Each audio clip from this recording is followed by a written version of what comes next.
2021 has just begun and Iran is already stoking tensions in the region, from stepping up its nuclear program to seizing a South Korean tanker. So what does Tehran have on its mind for this new year? This is the Strait of Hormuz, where a South Korean tanker was seized by Iran. Tehran alleges that it was polluting the waters, but no one is buying that excuse. The South Korean tanker was traveling to Saudi Arabia. On its way, it was suddenly flanked by Iranian Revolutionary Guards. It was then escorted to the port of Bandar Abbas. Iran's move in the Strait of Hormuz has raised concerns. The narrow strait is the world's most important oil artery. Almost a fifth of the world's oil passes through the strait. And no one knows that better than Iran. The daily flow in the strait is over 21 million barrels per day. And any move would hamper the world's global oil supply. But this is not the first time.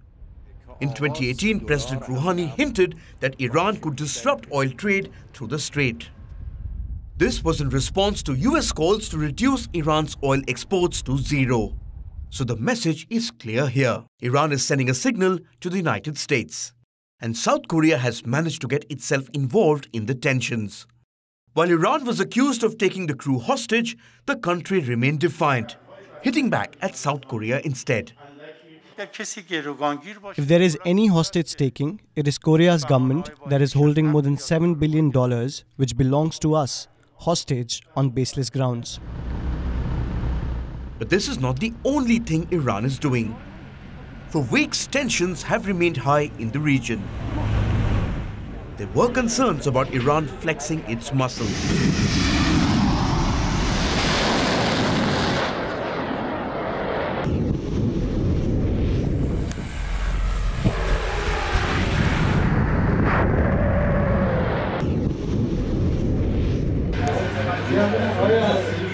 Especially around the anniversary of Qasem Soleimani's killing. And the country has done just that. Tehran began the year by stepping up its nuclear program. The country is currently enriching uranium at 20%, a level it had achieved before the 2015 nuclear deal. This is well above the 3.67% cap set in the deal.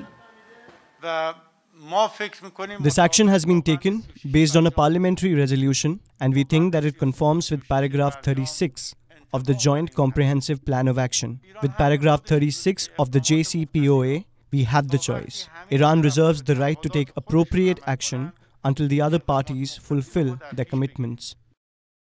It is happening currently in Iran's Fordo site, a hidden nuclear facility inside a mountain. The 2015 nuclear deal forbade any enrichment at Fordo, and Iran seems to be breaking further away from its commitments. International powers remain concerned, and all eyes are on the United States. The US was expected to rejoin the nuclear deal, but Tehran's new moves could put that in danger. For Joe Biden, this is a conundrum. The US president-elect faces an increasingly uncertain situation. But the priorities remain clear. Get Iran back to the nuclear deal before tensions escalate in the region. West Asia Bureau, WION World is One.